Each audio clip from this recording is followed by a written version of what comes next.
질문이 있으면 해보실래요? 여러분들은 부처님을 어떻게 생각하고 계셔요? 부처님이 어떤 사람인 것 같아요? 사람으로 생각이 안 들죠? 신이에요? 신 중에서 제일 높은 신이에요?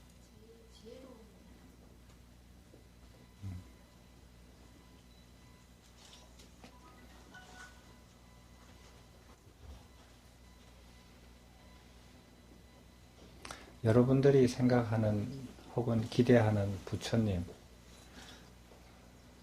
부처라는 그거와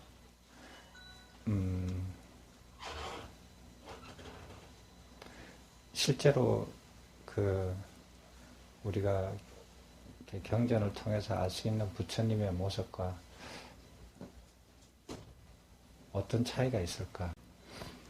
같을까? 부처님이 이렇다고 생각을 하는데 그렇지 않다면은 내가 불교를 다닐 필요가 없이 다른 데로 가야 되는가? 하는 생각도 할 수 있을 거예요. 그런 면들을 한번 생각해 볼 필요가 있어요. 여러분들은 예전부터 그래 왔으니까 그냥 지금 이렇게 하겠지 하고 이렇게 그냥 지나가는 일인지 모르지만 한번 그런 부분에 대해서 한번 한 단면을 볼 수 있는 걸 오늘 얘기해 봅시다. 부처님께서 이렇게 이제 출가를 하셔가지고 스승을 찾아다니면서 수행을 하다가 그 당시에 제일 이렇게 뛰어난 스승을 찾아가셨겠죠. 가셔서 공부하다가 만족을 못하시고 떠나고 했어요. 네, 떠나도 그냥 덜 배우고 떠나지 않았어요.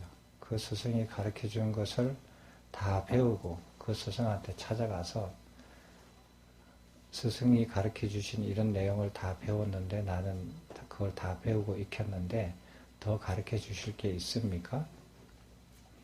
스승이 아니다. 더 가르쳐 줄 거 없다.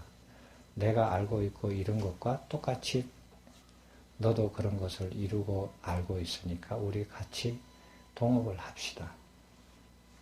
같이 이 교단을 이끌어 갑시다. 나와 같이 이 교단을 이끌어 갑시다.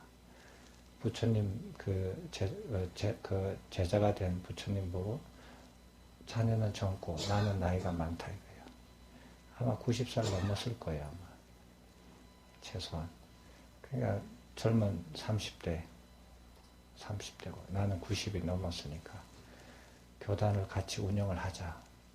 이렇게 제안하셨는데 부처님께서는 여러분들이 아마 그렇게 하면 좋다 그럴 거예요. 몇 년만 이렇게 있으면 이제 나이가 많으시니까 돌아가시면 이건 이제 내 거 되잖아요. 그죠? 그런 걸 바라고 이렇게 수행을 하시는 분들도 가다가 그런 분들도 계시겠죠. 부처님께서는 만족하지 못하고 떠났어요. 그 스승을. 2번이나 그렇게 했죠. 그런 거 보면 교단을 아무리 크든 유명하든 그 그런 무리들을 이끌려고 이렇게 하는 마음, 욕심이 조금도 없었어요. 그런 거 보면은. 그런 마음이 있겠어요? 그런 마음이 있어서는 차라리 나라를 이끌죠. 못하러 교단을 이끌어요. 이제 그 스승을 가장 이렇게 뛰어난 스승 2분 밑에서 공부하시고 난 다음에 이제는 스스로 수행을 할 수밖에 없겠구나. 이 스승들을 다 해봤더니 만족이 안 되는구나. 혼자 수행을 해서 초전법륜경에 나왔듯이 중도를 완전히 깨닫고 난 다음에 중도가 바른 지혜를 이끌어가고 바른 깨달음으로 이끌어가서 열반을 이루게 된다. 이렇게 말씀을 하셔요. 그래서 혼자 수행을 하면서 중도를 깨우치고 난 다음에 열반을 이루기까지는 시간이 많이 걸리지 않았어요. 그래서 열반을 이루시고 난 다음에 무슨 생각을 하셨느냐. 이제 오늘 이것을 한번 생각을 해봐요. 부처님께서 당신이 원하는 수행을 다 이뤘다 이거예요. 스스로 만족했다 이거예요. 그럼 무슨 생각을 하셨을 것 같아요? 여러분들이 경전 공부하면서 한번 이렇게 그런 기록을 제가 잘못됐으면 나중에 공부하셔가지고 고쳐서 한번 보셔요. 제가 기억하기로는 부처님께서 이제 내가 만족하는, 내가 알고 싶어 했던 이것을 알고 내가 원했던 수행을 이제 다 이뤘어요. 그리고 난 뭐 해요?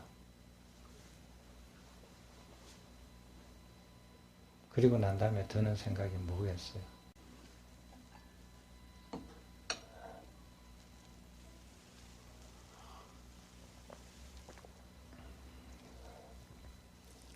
여러분들은 수행해가지고 만약에 부처가 됐다, 내 스스로가 부처가 됐다는 걸 내가 알았다. 그럼 뭐 하시겠어요? 무슨 생각이 들겠어요? 다 부처 원하잖아요. 부처가 됐다. 무슨 생각이 들 것 같아요?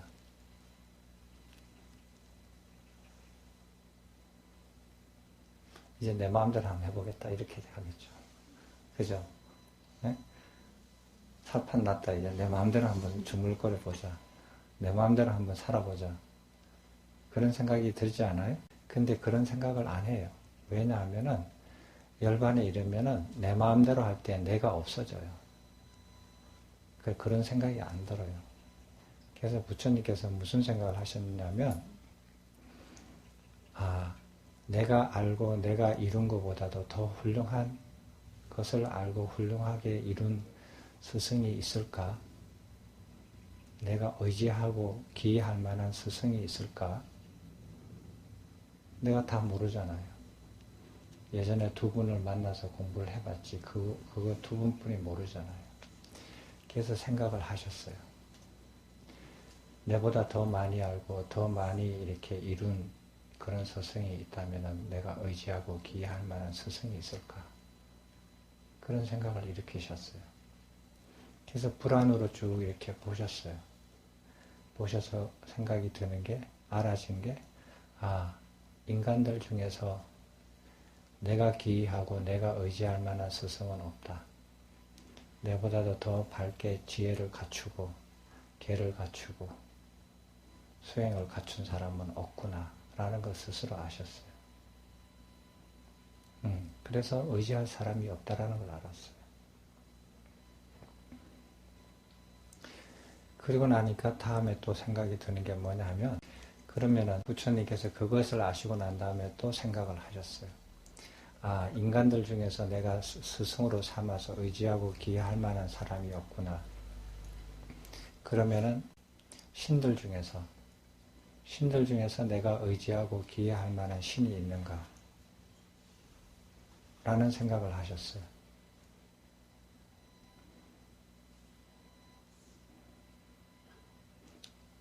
당연히 그런 생각을 들겠죠. 인간이 없으니까. 신들 중에서 내보다 더 많이 알고 내보다 더 많은 수행을 갖추고 지혜를 갖춘 신이 있을까? 내가 의지하고 기하고 싶은 그런 신이 있을까?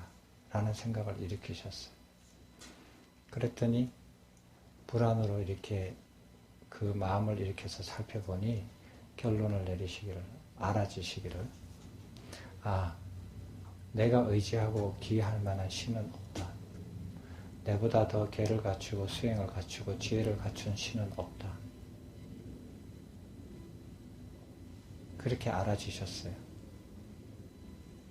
그럼 나는 뭘 할 것인가? 나는 내가 알고 싶은 거 다 알고 내가 이루고 싶은 수행을 다 이뤘지만 그 다음에 나는 무엇을 할 것인가?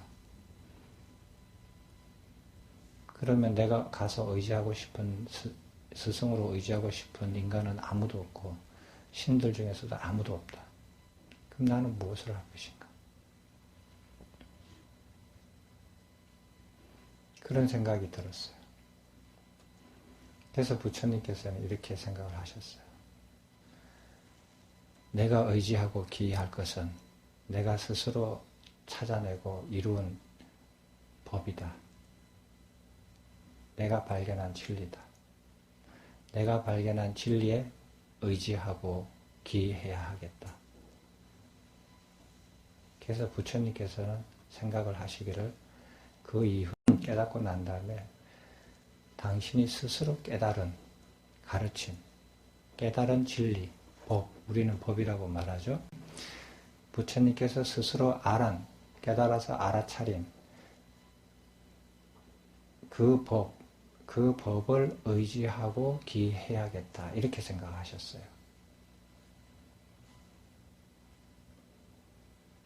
그죠?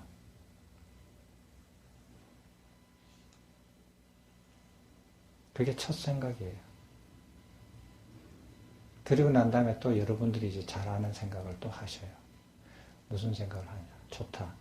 그럼 나는 이제 내가 배우고 저기 알아서 익힌, 이룬 그 가르침에 내가 스스로 기해야겠다. 의존해야겠다. 의지해야겠다. 이렇게 생각을 하시고 난 다음에 그럼 이 가르침을 다른 사람들도 이 가르침에, 이 진리에 의지하게 만들고 기하게 만들 수 있을 것인가? 라는 생각을 하셨겠죠, 당연히. 그래서 무슨 생각을 했어요?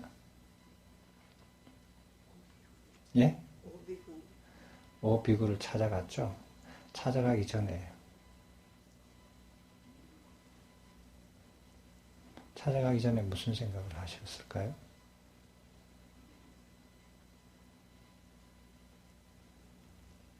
무슨 생각을 했어요?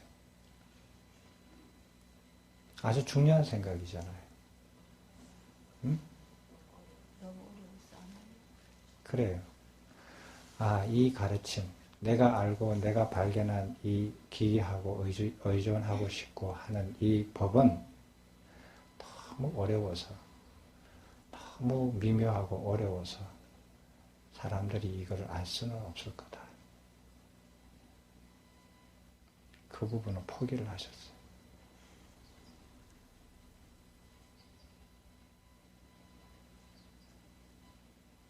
포기를 하셨어요.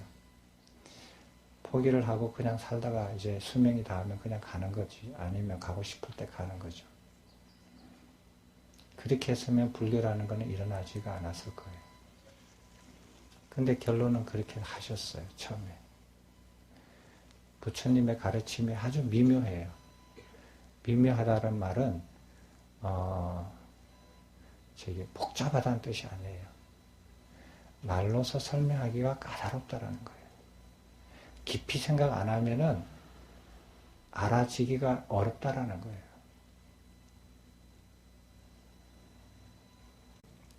부처님께서, 우리는 알기로는 부처님께서 그거 기독교처럼 표현을 하면 뭐든지 다 할 수 있고 모든 능력을 다 가지고 있는 그렇게 생각을 하잖아요. 그러면 그런 모든 것을 무엇이든지 다 할 수 있는 그런 능력을 가진 분이 그 가르침을 남한테, 일반 사람들한테 가르쳐 주는 것이 불가능하다, 어렵다. 너무 미묘해서 이건 어려운 일이다, 할 수 없는 일이다. 이렇게 판단을 해요. 이거는 가르치는 사람의 능력이 무능해서가 아니에요. 배우는 사람이 받아들이기가 너무 어렵다라는 거예요. 그래서 포기를 하죠. 그런데 어떻게 됐어요?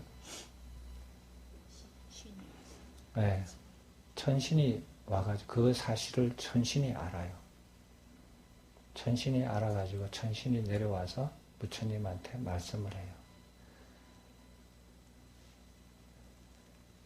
인간들 중에 부처님께서 아신 그 법을 가르쳐주면 덜 타락을 할 사람들이 있다. 오염이 되고 타락이 된 인간들이 많지만 그 중에 일부는 부처님의 가르침을 들으면 타락을 덜하고 오염이 덜 된 상태로 남아있을 수가 있고, 또한 그 중에서는 그 가르침을 알아먹을 사람들도 일부는 있다. 그 사람들을 위해서 법을 가르쳐 주세요. 라고 천신이 와서 부탁을 해요. 청을 해요. 그래서 부처님께서 다시 생각을 해요. 인간들 중에서 이 법을 듣고 알아서 납득해서 이 법을 알 사람이 과연 있을 것인가? 그리고 이 법을 들으면 덜 오염이 될 사람들이 있을 것인가?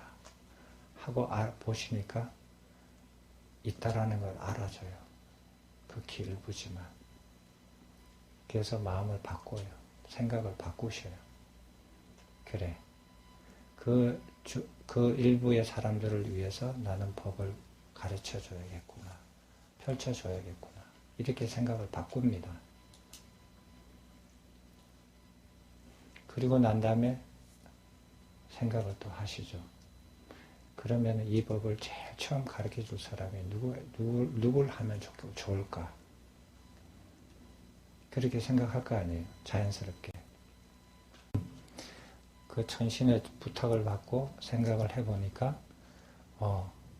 나를 가르쳤던 그 스승을 생각을 한 거예요. 그 사람들이 그래도 이 인간들 중에서는 외도지만은 많이 뛰어난 사람이다. 내 말을 들으면 즉각 알아먹을 수 있을 사람들이다. 그래서 그 스승을 찾아서 가르쳐줘야겠구나. 이런 생각을 하자마자 알아지는 게 그 스승은 벌써 며칠 전에 죽었다라는 거예요. 두 번째 스승이. 그럼 첫 번째 스승, 그 스승보다 조금 더 낮은 단계에 있는 스승. 그러면 이 스승은, 두 번째 스승은 돌아가셨으니까 첫 번째 스승을 한번 가르쳐 드려야겠다라고 생각을 하셨어요. 그랬더니 또 알아져요. 그 스승도 얼마 전에, 한 1, 2주 전에 돌아가셨더라는 거예요. 나이가 많으시니까. 돌아가셨어요. 그걸 알아줬어요. 그럼 누구를 가르칠 것인가? 자기하고 이때까지 계속 수행을 같이 했던, 자기를 따라다니면서 수행을 했던 오비구들을 가르쳐야겠구나. 그 사람들이 최초의 인연이 되겠구나. 라고 생각을 하신 거예요. 그건 자연스럽잖아요. 오비구라는 것은 설이 여러 가지예요. 설이 여러 가지인데 그 중에 한 설이 뭐냐면 석가족들의 가문의 석가족, 부처님께서 출가하실 때 부처님이 출가한 사실을 왕이 아버지가 나중에 알아셨죠. 다음날 알았다 이거예요. 그럼 왕이 할 수 있는 일은 뭐예요? 대신들 중에서 출가하고 싶은 그런 자제가 있는 사람들을 선발한 거예요. 한 5명 정도. 그래서 보낸 거예요. 따라가서 같이 수행하면서 돌봐주라. 수행할 사람들 중에서요. 그래서 부처님을 뒤따라가요. 뒤따라가가지고 부처님이 수행하는 곳마다 같이 들어가서 같이 수행을 해요. 그런데 그 사람들이 그 부처님께서 2개의 교단에서 스승 밑에서 공부할 때도 같이 공부했고, 그래서 홀로 나와가지고 혼자 수행을 하실 때도 그 사람들이 따라와서 옆에서 같이 공부를 해요. 그런데 부처님께서 중도를 깨우치시고 난 다음에 고행을 멈추시고 그 음식을 받아 먹어요. 그리고 모욕을 해요. 모욕을 하고 음식을 받아 먹는 것은 그 수행자에서 벗어나는 거예요. 그 당시에. 그래서 그 오비구들이 부처님이 이제 수행을 포기하셨구나. 그래서 떠나요. 그러니까 깨닫기 얼마 전까지 같이 생활을 한 사람들이죠. 그 사람들한테 먼저 가르쳐 줘야겠구나. 인연이 그것뿐이 없잖아요. 괜찮아요. 그래서 그 오비구한테 가르쳐 줘야 되겠다 생각하시고 이제 행동으로 하기 전까지 이런 생각의 절차를 밟았어요. 깨우치시고 난 다음에. 그게 한 4주 내지 7주 정도 거기서 머무르셨어요. 깨우친 장소에서. 그리고 나서 이제 오비구를 찾아서 걸어가죠. 그게 얼마 정도 걸리는 거리인 줄 아셔요? 걸어서?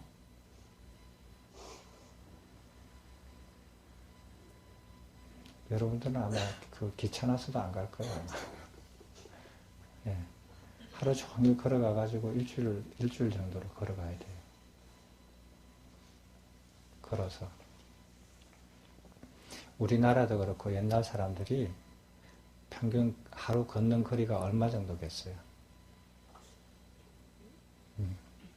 그래요. 백리가 제일 많이 걸어가는 사람들이에요. 백리 정도. 백리면은 약 한 80km 정도 되죠. 지금으로는 자동차 1시간 가는 거리예요. 그거를 보통 제일 부지런히 걸어가는 사람들. 그러니까 백리를 걸어가면은 10리를 1시간 동안 간다고 치면은 하루에 8시간을 걸어가죠. 그래서 해 뜰 때부터 걸어가야 돼요. 해지기 전에 어디서 이제 거처를 정해서 이렇게 들어가야죠. 그래야 다음날 또 걸어가니까. 그렇게 해서 한 일주일 정도로 걸어가야 그 사람들을 만날 수가 있어요.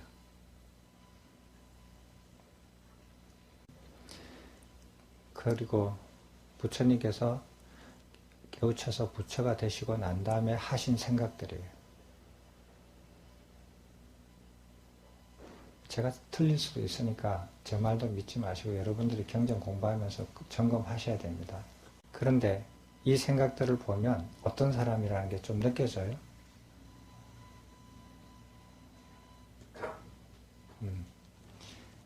그리고 그 생각대로 평생을 사셔요. 평생을 사셨다가 마지막 돌아가실 때 유언을 해요. 그 유언 아시죠? 뭐라고 하셔요? 예. 방해를 하지 말고 그 다음에 뭐라고 해요?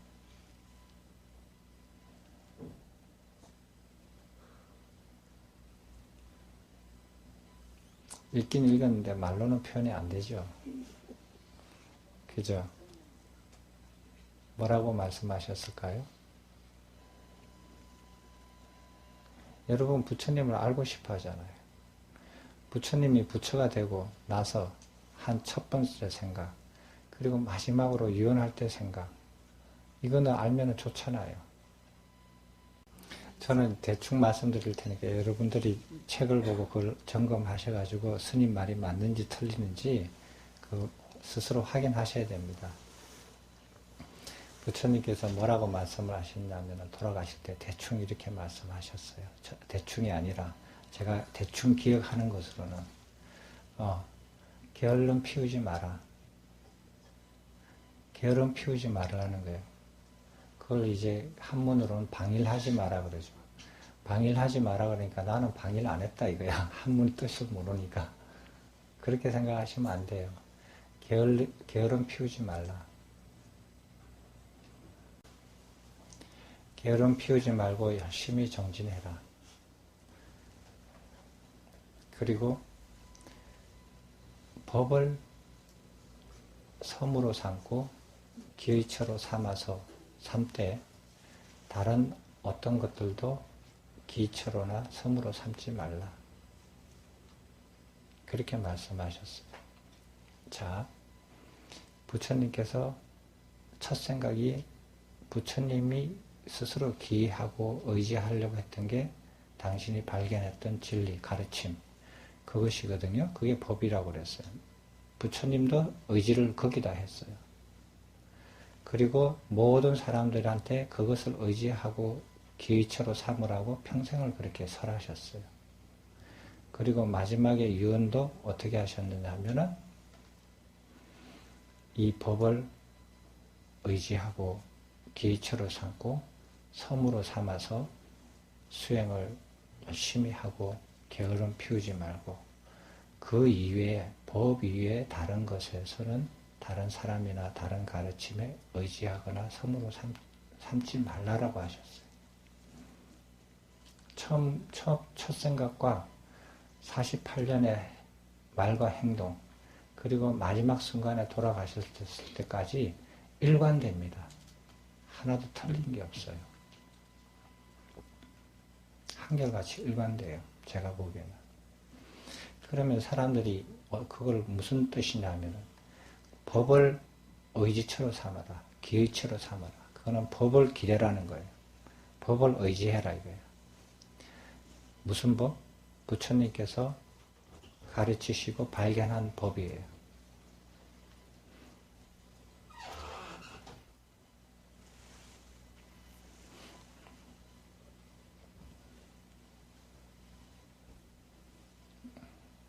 그래서 법을 의지하고 기의체로 삼아라. 그리고 법을 섬으로 삼으라 그러셨어요. 사람들이 법을 섬으로 삼으라 이렇게 하는 것은 사람들이 그 표현이 우리는 이렇게 익숙치 않으니까 그걸 뜻을 잘 모르거든요. 섬이라는 개념 자체가 우리는 별로 이렇게 어휘를 잘 안 써요. 일반 표현에. 그래서 섬으로 삼으라는 게 무슨 뜻인지 잘 생각을 안 할 수가 있는데 부처님 가르침을 섬으로 삼으라 이 소리는 섬 밖에 나가면 죽는 거거든요. 바다에 섬이 있잖아요. 섬이 있으면 섬에서 벗어나면 한 발자국이라도 벗어나면 죽어요. 물에 빠져서. 그러니까 섬으로 삼으라는 것은 그 안에서 생존하라 이거예요. 사는 동안에 그 안에서만 살아라 이 소리예요. 그러면 내가 의지하고 싶을 때, 내가 힘들어서 의지하고 싶을 때, 그럴 때는 법을 의지를 하고, 의지하지 않고 혼자서 당당히 살 때는 그 안에서 살아라 이 소리예요. 섬으로 삼으라는 것은. 그래서 차례가 어떻게 되냐면 법을 섬으로 삼고 법을 기의처로, 의지처로 삼아서 이렇게 되어 있어요. 그냥 법 안에서 살아라. 거기서 한 발자국만 벗어나면 죽는다 이거예요. 그 안에서 살다가 내가 의지처가 필요할 때 그럴 때는 그 법에다가 자기가 살고 있는 그 섬에서 의지처를 구해라 이 소리예요. 그 예를 들어서 부부가 이렇게 서로 살다가 서로 의지를 하고 살아요. 의지를 하고 살다가 뭐 그렇게 해서 힘든 일들 다 서로 의지하고 서로 이렇게 서로 도와가면서 살다가 어떤 일이 탁 생기면 의지를 못하게 되는 경우가 생겨요. 그럼 다른 사람을 의지를 해요. 변호사를 의지를 해요. 예를 들어서 어떤 문제에 대해서. 그런 일을 하지 말라는 거예요. 모든 의지를 법에서만 하라는 거예요. 사람들은 의지처를 지 기분에 따라서 상황에 따라서 의지처를 바꿔요. 바꾸죠. 그런 일 하지 말고 그 가르침을 의지처로 삼아라 이렇게 되어 있어요. 근데 이런 뜻을 이런 부처님의 뜻을 사람들은 잘 못 받아들여요. 이런 뜻 자체도 그 법을 부처님께서 가르치신 법을 이해하고 받아들인 건 두 번째예요. 이건 부처님의 뜻이거든요. 의지거든요. 근데 그런 것조차도 이해를 잘 못하고 잘 안 따라요. 한번 예를 들어볼까요? 부처님께서 평생 그렇게 가르치시고 그런 뜻으로 한결같이 했는데도 불구하고 부처님께서 돌아가실 때쯤 되니까 자꾸 부처님한테 부탁을 해요. 부처님께서 돌아가시면 우리는 다음에 누구를 의지하고 살아야 됩니까? 이인자를 정해 주십시오. 지명해 주십시오. 그러죠? 안 그래요? 그거를 한 번도 아니고 두 번도 아니고 자꾸 해요. 부처님이 돌아가시면 그 다음 법을, 부처님의 법을 이은 사람을 정해 주십시오. 지정해 주십시오. 부처님이시요. 자꾸 그래요. 부처님께서 뭐라 그러셨어요?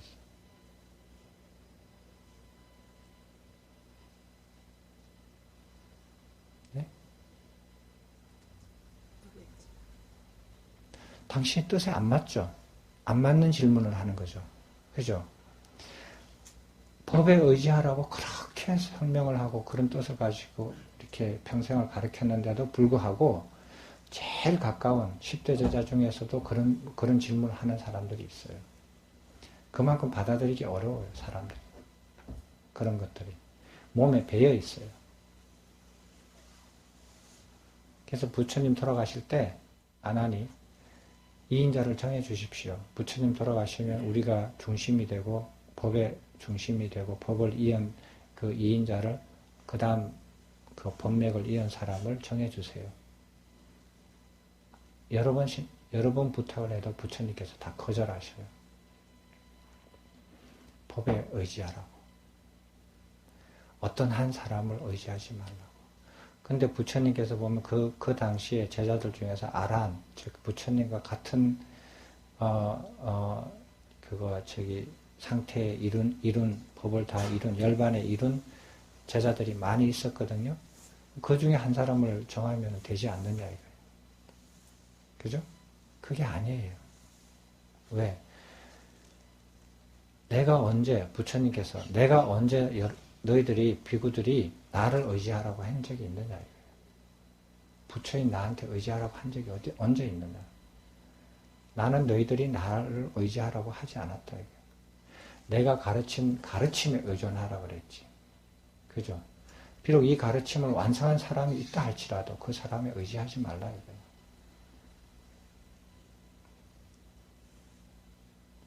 그 가르침에 의존하라는 거예요.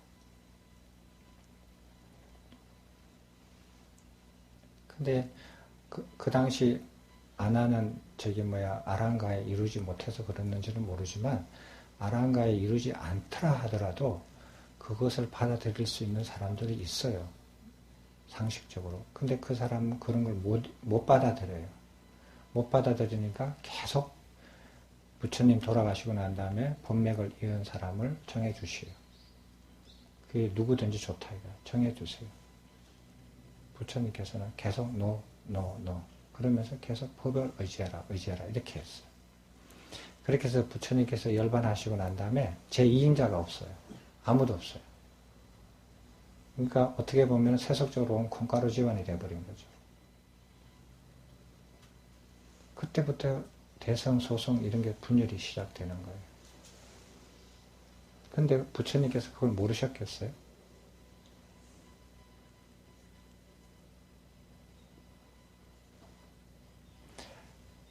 그게 부처님의 뜻이에요. 부처님께서 스스로 그렇게 하셨고요. 법에 의지하라는 거예요. 가르침에 의지하라는 거예요. 그러면 우리가 이렇게 불교 이렇게 역사를 보면은 부처님 다음에 누구죠? 이조가? 네?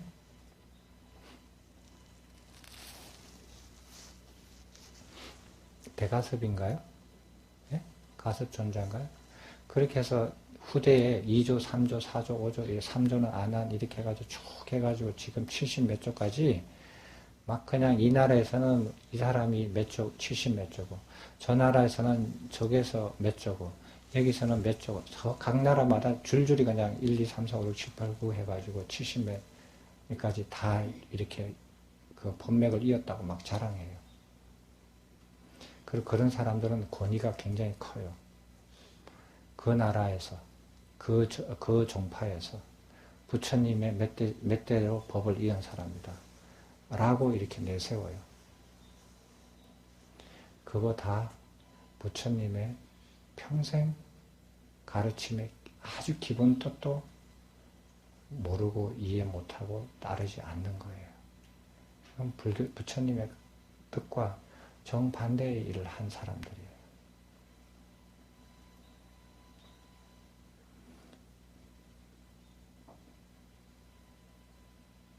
제 말이 틀려요? 이렇게 하면은 부처님의 몇 대 이렇게 조사라고 몇 대 법맥을 이은 그 부처님과 버금가는 사람이라고 하는 사람들은 저 조그만한 중이 뭘 알아가지고 묵살하겠죠.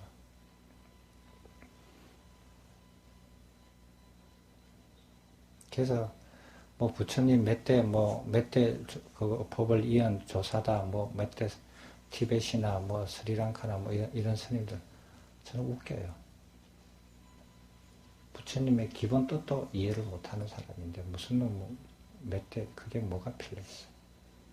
다 후대에서 조작한 것이고 만든 것이고 후대 사람들이 부처님 뜻을 몰라서가 아니라 자기한테 이익이 되니까.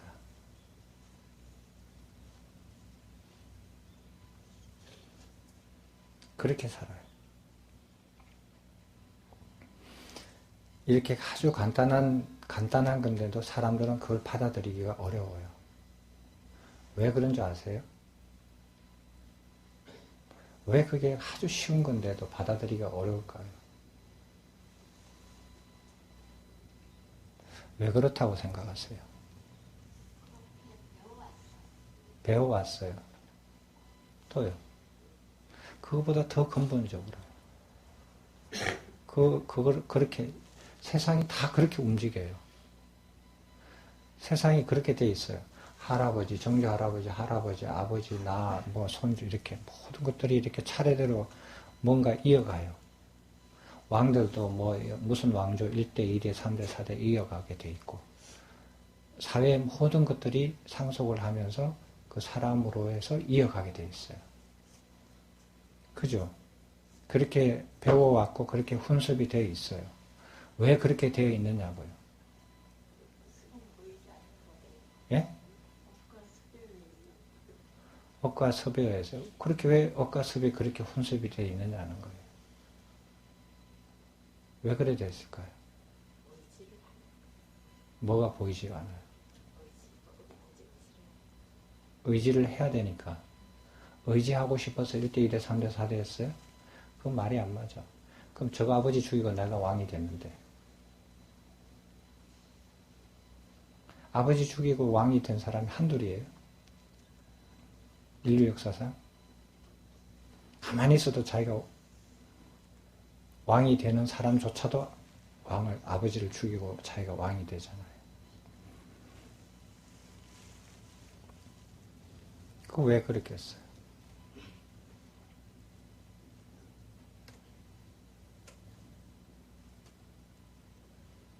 왜 그랬을까요? 왜 진리에 의지해서 살지 않고 의지처로 삼지 않고 왜 사람의 의지를 하느냐고요. 이 세상 모든 것은 사람의 의지처로 삼아서 살게 하느냐 이거예요. 왜 그럴까요?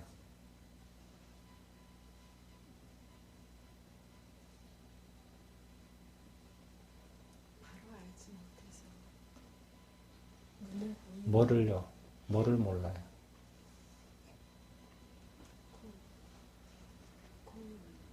예? 공을 모르고. 공을 몰랐어요? 그거를 그러면 실체적인 거를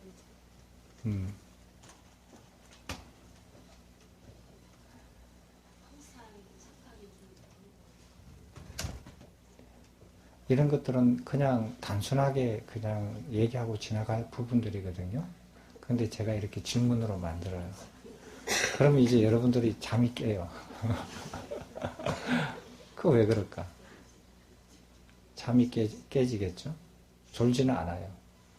근데 그 생각을 하기 싫은 사람은 골치 아프다 이거예요.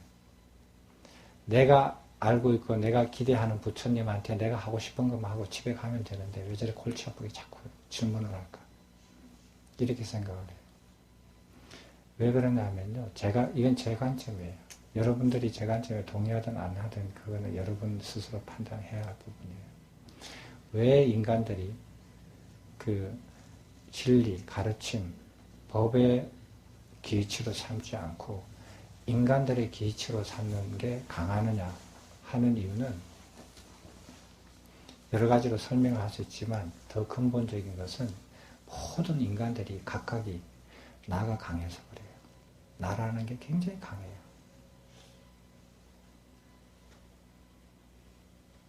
나 굉장히 강하거든요. 그래서 자기를 내세우는 게 너무 강하니까 내가 대통령, 내가 회장, 내가 안 하면은 안 해요. 내가 무슨 장 이러면은 안 할 일도 해요.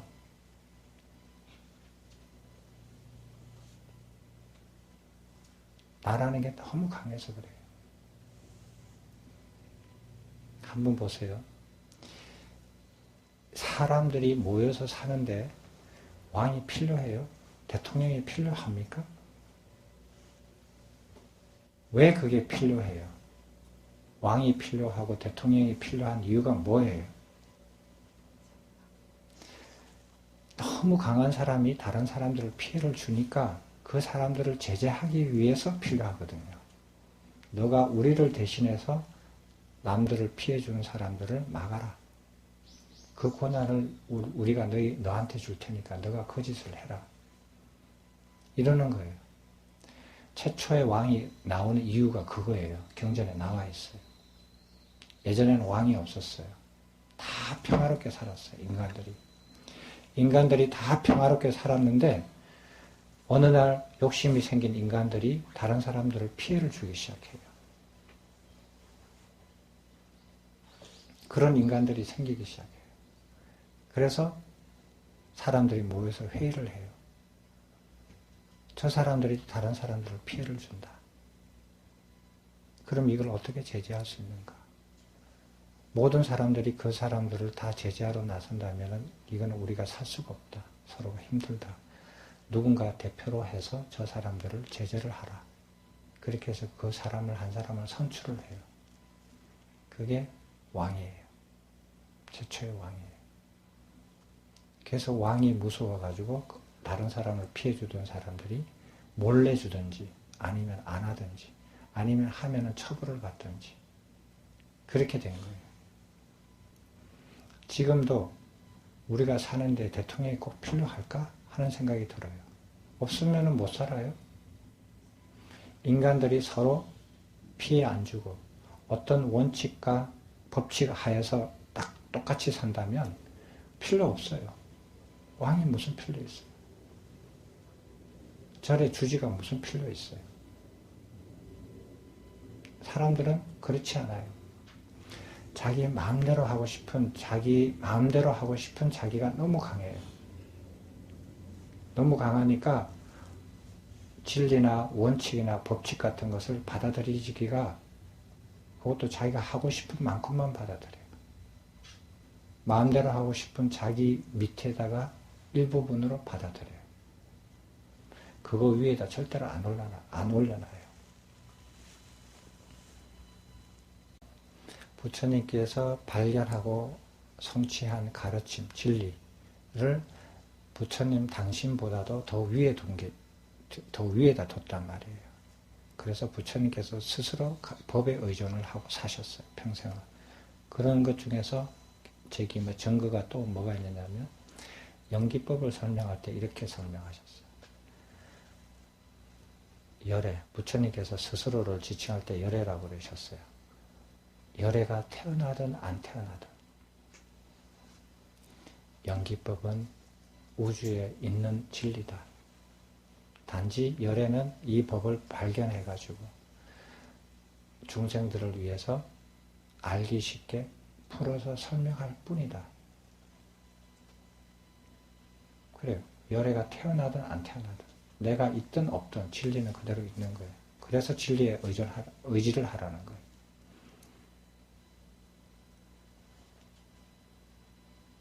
그게 부처님의 깨닫고 나서부터 열반에 입적하실 때까지, 열반하실 때까지 한결같은 뜻이에요. 중간에 바뀌지 않아요. 왔다 갔다 안 해요. 그래서 그런 기본적인 뜻을 받아들이는 것이 굉장히 사람들이 어렵다는 거예요. 그 당시 아난조차도 그걸 받아들이기 어려웠다. 눈에 보이지 않는다. 제2인자를 지정해달라고 얼마나 부탁을 했어요. 부처님께서 얼마나 답답하셨겠어요.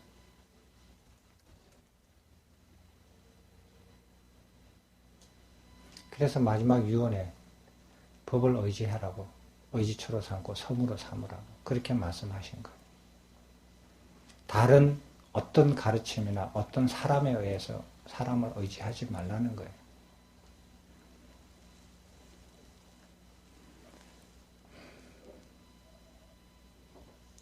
자, 이거를 보면 삼계의가 틀렸습니까? 맞습니까?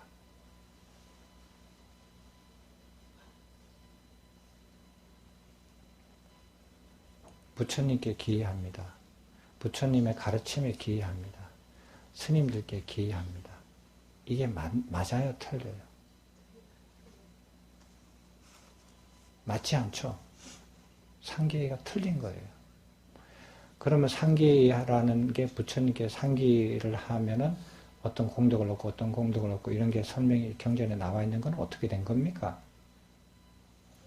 후대에 삽입된 거예요. 보여야 돼요. 왜 부처님한테 기회해요? 부처님께서 평생 가르치기를 법을 기회하라고 그랬거든요. 그거를 중간에 끼워놓고 앞뒤로 하나씩 더 넣어요. 왜?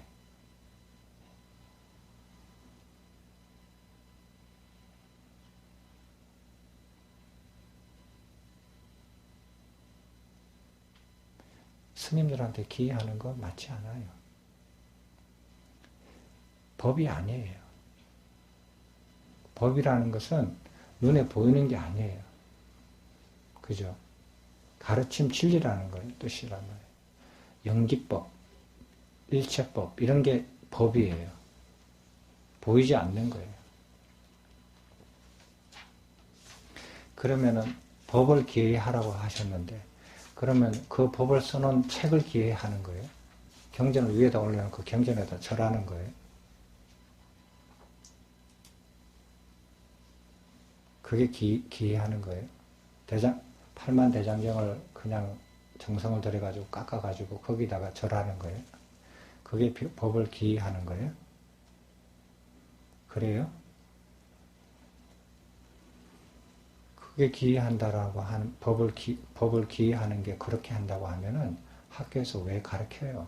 영어책 앞에 딱 놓고 절 많이 하면은 그 많이 한 사람 A, 두 번째 한 사람 B 이렇게 하지. 그게 아니잖아요.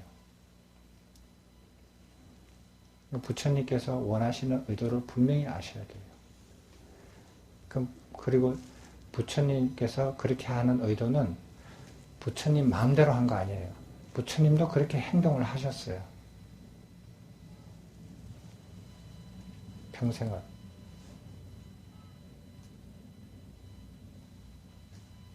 여러분들은 상기에 이래 적으니까 경전에도 상기에 나오고 뭐 무슨 시대 다 이런 게 있었겠지. 생각 없어요.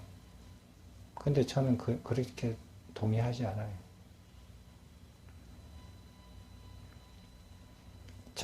여러분들은 나는 그럼 그렇지 않느냐 한번 생각을 해보세요. 여러분 중에서 대통령이 돼가지고 나라를 정치하는 사람, 국회의원이 돼가지고 정치를 하는 사람, 시장이 돼가지고 시를 다스리는 사람, 회사를 움직이는 사장, 어떤 부서의 과장이 돼가지고 부서를 움직이는 사람, 가정의 가장으로서 가정을 움직이는 사람, 학교의 뭐 선생으로서 어떤 애들을 좌지우지하는 책임을 진 사람, 그리고 절에서 주지, 혹은 무슨 책임을 진 단체의 책임을 진 사람, 이런 사람들 보면요, 지 마음대로 해요. 자기가 하고 싶은 대로 해요. 그걸 즐겨요. 그걸 권력이라고 생각해요. 그죠? 자기가 하고 싶은 대로 해요. 자기한테 주어진 권한을 자기가 마음대로 해요. 왜? 내한테 주어진 권한이니까. 원리 원칙이 없어요. 그러니까 사람들이 어떻게 해요? 그 사람한테 잘 보여야 돼요. 그 사람한테 잘 보여야 얻어먹을 게 있고, 못 보이면 그냥 잘려요. 사람들이 다 그렇게 살아요. 부처님 뜻과 정반대예요. 그럼 어떻게 살느냐? 법에 의지해서 살아야 돼요. 기준이 뭐냐? 법이라는 거예요. 원칙이라는 거예요. 법칙이라는 거예요. 아, 나는 대통령으로서 이런 원칙 하에서 한다. 이 원칙에 어긋나는 것은 나도 안 한다. 나도 이 원칙을 따른다. 나도 따르니까 모든 국민들도 같이 따라라. 이런 원칙이요. 그런 게 뭐가 좋을까? 그런 걸 고민 안 해본단 말이에요. 옛날에 만들어 놓은 것도 다 지 마음대로 부숴버리고. 그렇게 해버려요. 좋은 것도 인정 안 하고요. 왜? 자기 마음대로 하고 싶으니까. 그게 욕구 충족이 되니까. 살아있는 걸 느끼고. 그런 욕망이 있으니까. 그런 특징은 나는 안 그래요. 나는 그런 거 안 해요. 다른 사람이 그 사람을 대하는 거 보면 알아요. 그 사람한테 잘 보이려고 막 삭삭거리잖아요. 그럼 그 사람이 그렇게 했다라는 증거예요. 그 사람한테 잘 보일 이유가 없잖아요.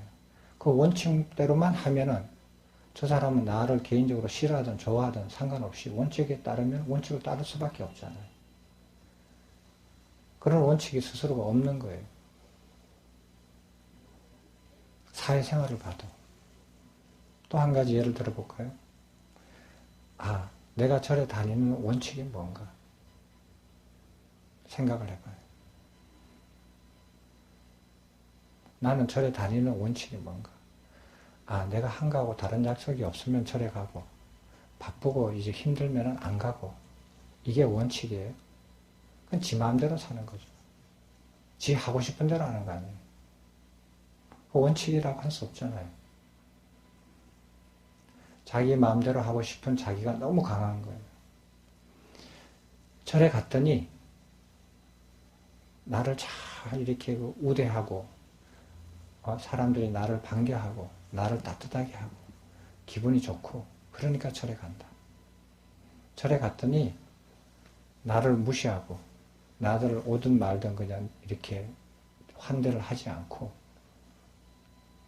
나를 불편하게 만들더라. 그럼 난 안 간다. 그거는 원칙이 없이 사는 거예요. 지 마음대로 사는 거예요. 지 마음대로 살고 싶은 자기가 너무 강한 거예요. 자기 생활도 그렇게 하는 사람들이 부처님 법에 의존하고 부처님께서 설명하신 의지해야 할 법, 섬으로 삼을 법, 이거를 가르쳐주면 이 사람들은 이해 못해요. 절대로 못 받아들여요. 그런 사람들은. 자기 생활도 그렇게 하는데.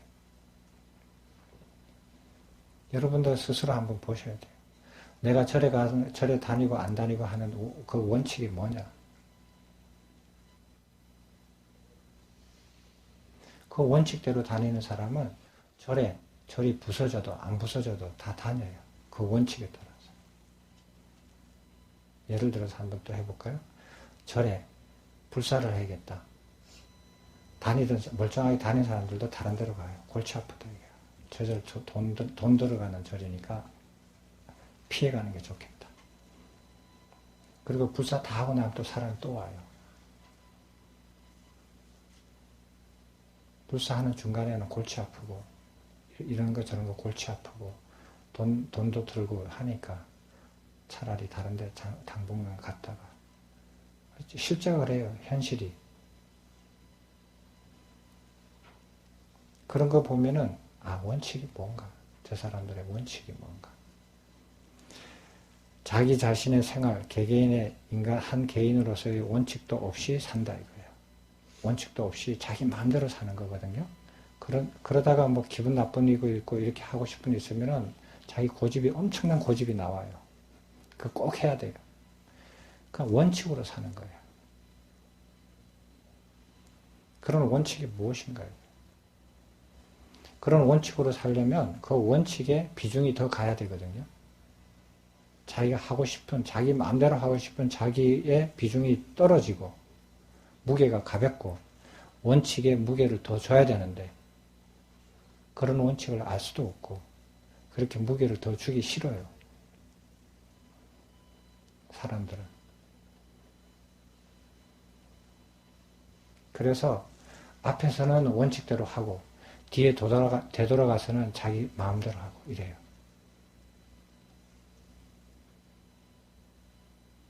원칙대로 사는 것, 이런 것을 공이 강한 사람들도, 공과 사학, 공사를 나눌 때 공이 강한 사람들, 사적으로 강한 사람들, 사회에서는 공사로서 구별을 하지만은 부처님께서는 부처님 스스로가 그렇게 하셨고 처음과 끝 생각이 다 그러셨고 그리고 그 이후에 그렇게 하라고 하셨어요. 그래서 제2인자를 이렇게 지정 안 하셨고 부처님께서는 후대에 그 제2인자를 누구라고 말을 했지만은 아니에요.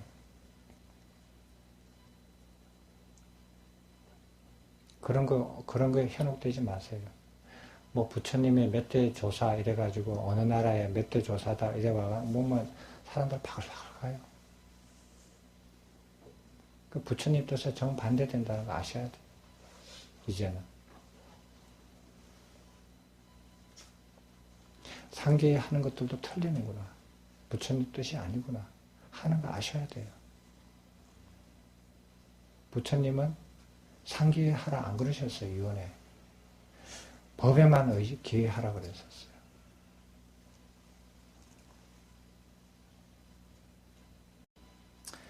근데 과연 여러분들은 진짜 부처님께서 부처님 스스로가 기하셨고 의지처로 삼은 그 법, 부처님께서 다른 사람한테 의지하고 기할 수 있는 평생을 가르치신 그 가르침, 그리고 돌아가실 때까지도 열반에 드실 때까지도 기하라고 하는 그 법을 과연 알고 싶은가 이 소리예요.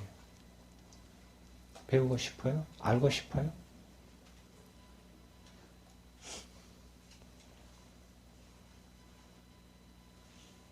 뭐 알아야 기를 하죠. 배우지 않은데 어떻게 알아요? 안 알면 어떻게 기를 하느냐 하면 안 사람, 저 사람이 알았을 거라고 판단을 하고 그 사람한테 기를 해요. 근데 그 사람이 그걸 안지 안 안지도 자기가 모르니까 판단을 못 해요. 많은 사람이 몰리면 거기 가서 기를 해요. 많은 사람이 안 몰리면 그건 아니라고 생각해요. 아니면은 그 책을 기를 해요. 인쇄한 책을. 그 종이에다 기를 해요.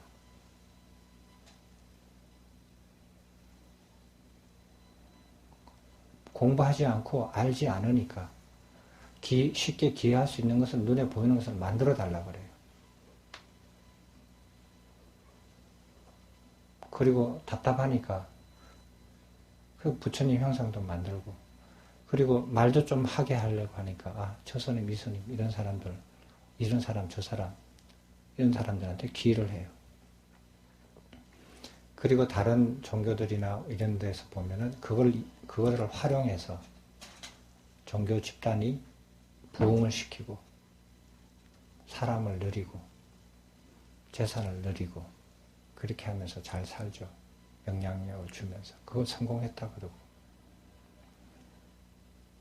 부처님 살아 계실 당시에 부처님 교단이 다른 교단보다 많이 큰 거 아니에요. 굉장히 작은 교단이었어요. 사람들이 많이 가는 곳으로서 판단하는 거 아니에요. 그래서 여러분들은 스스로 한번 생각을 해보세요. 부처님께서 당신이 스스로 의지했던 그 법, 평생을 가르치셨던 그 법, 마지막 유언까지 의지처를 삼고 소무로 삼으라고 말씀하신 그 법을 나는 과연 궁금한가? 배우고 싶은가? 알고 싶은가? 하는 거예요.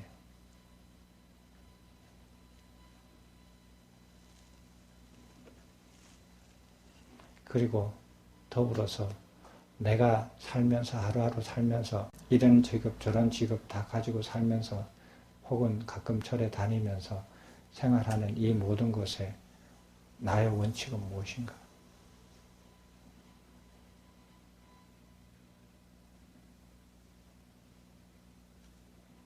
내 마음대로 사는 거예요.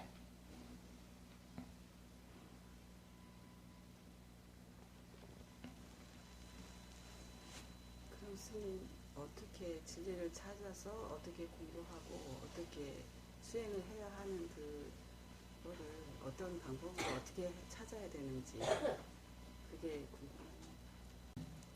부처님께서 평생을 가르쳐 주셨거든요. 그 법을 듣고 읽고 공부하면 알아져요. 누구나가.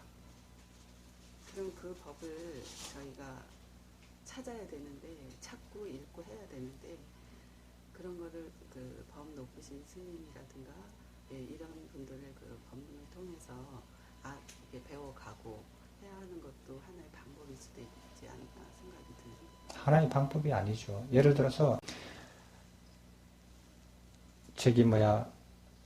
그거 어떤 학생이 영어를 공부를 안 했다가 초등학교든지 중학교든지 간에 가서 영어를 처음 배운다. 혹은 영어 회화를 배우겠다.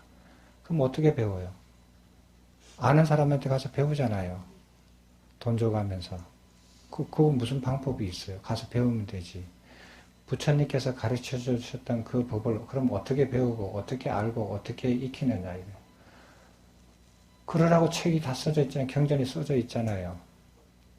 그러니까 경전을 읽어야죠. 자기 눈으로. 안 읽고 어떻게 배워요? 처음에는 읽어야죠. 그러니까 그것도 하나의 그 책에 의지하고 또 그 법 높으신 스님들한테 의지하고 하는 그 수단이 될 수 있지 않나. 그러면 지금 이거는 이제 보니까 이런 뜻이에요. 뭐냐면 부처님께서 내가 발견한 열애가 발견한 그 법, 그 진리를 기초로 삼고 의지초로 삼아서 그것을 공부해서 익혀라. 열심히 방일하지 말고 열심히 공부해라. 이렇게 하셨단 말이에요. 그러면은 그 열심히 게으르지 않고 열심히 공부하려면은 어떻게 해야 됩니까?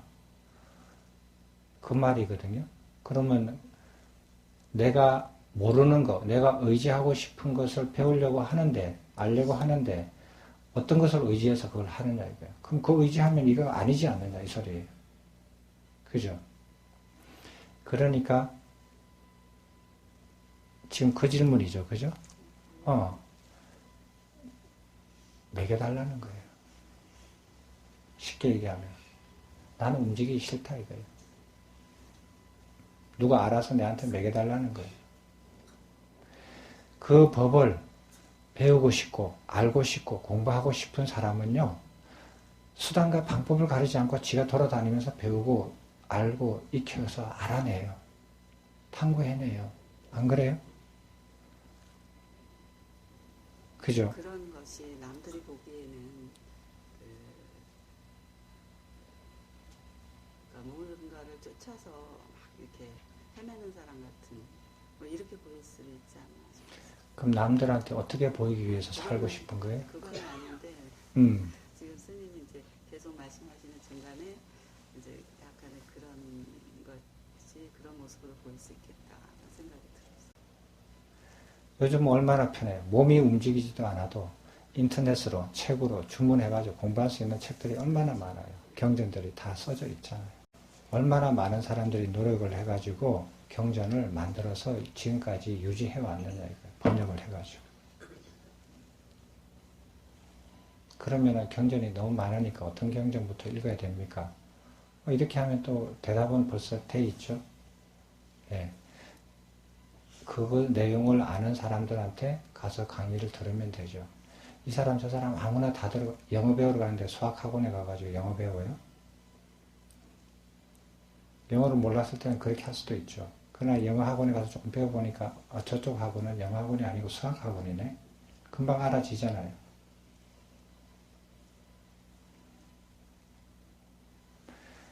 부처님 가르침을 그 법을 의지를 해서 그 법을 가르치는구나. 저 사람은 그럼 저걸 가르치는구나. 알아지죠. 그럼 저 사람한테 배우면은 부처님의 법을 의지를 하고 부처님 법을 배울 수가 있겠구나. 근데 저 사람은 부처님 법을 가르치지 않고 지 마음대로 하고 싶은 법을 가르치는구나. 알아지죠? 금방 알아져요. 그래서 가르칠 때도 보면 케이블 TV 같은 데 보면 각 종교 방송에 이래 들어가서 보면 잘 자기를 의존하게 만들어요. 설법하는 사람, 성직자를 의존하게끔 만드는 사람들이 있어요. 설법을 딱 들어보면. 그 사람들은 삿된 사람들이에요. 왜? 자기를 의존하게 만드니까. 모든 것을 자기가 좌지우지하게 하고 자기가 그 법을 해석하고 이렇다 저렇다 하는 것들도 자기가 해석하고 자기가 또 법을 이렇게 해석하고 저렇게 해석하고 지 마음대로 바꿔요. 모든 걸 자기한테 좌지우지하게 만들어요. 그러니까 종교적인 권력이 엄청나게 세지죠. 모든 사람이 나한테서 좌지우지해요. 내 눈치만 봐요. 원칙이라는 게 없어요. 그게 외도예요. 근데 가만히 보면은 어떤 종교의 성직자들은 보면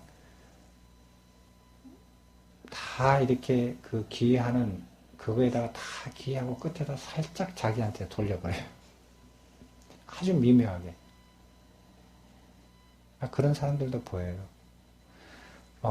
이 기회할 수 있는 이 가르침을 계속 설명하다가 그건 자기가 아니거든요. 자기 누구든지 알 수 있는 그런 것을 설명하다가 맨 끝에 그 초점을 자기한테 살짝 돌려놔요. 그럼 사람은 듣다가 이 사람한테로 빠져요. 그 사람한테 가서 묻게 되고 그 사람한테 가서 뜻을 의미하든 물어보게 되고 이래요.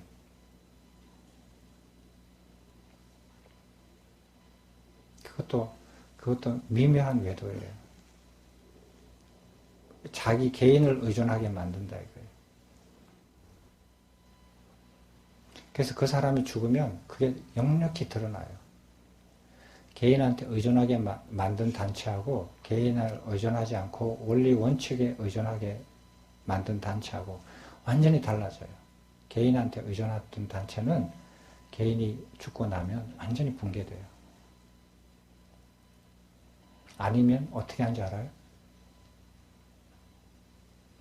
많이 보잖아요. 죽은 사람 내세워가지고 팔아먹잖아요.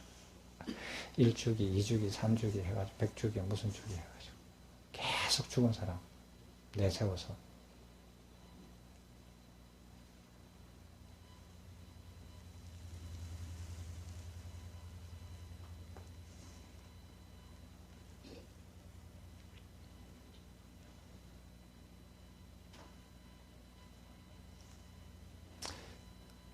이해되셨습니까? 여러분들이 제 말을 듣고 깊이 생각하셔서 의문이 생기면 스스로 찾아서 읽어보셔요. 니까야 경전을 보면은 그렇게 저도 거기에서 보고 배워서 아는 거지 다른 사람한테서 듣고 배워서 아는 걸 여러분한테 얘기하는 거 아니에요. 맞죠? 이렇게 얘기하는 스님들 봤어요 어디? 내가 누구한테서 가서 배워서 익혀서 듣고 와서 여러분한테 전하겠어요. 저도 경전을 읽고 거기서 이해를 하고 알아서 여러분한테 전하는 거예요. 확인도 여러분들이 해보셔야 돼요. 직접. 질문 있습니까? 그럼 오늘 여기서 마치겠습니다.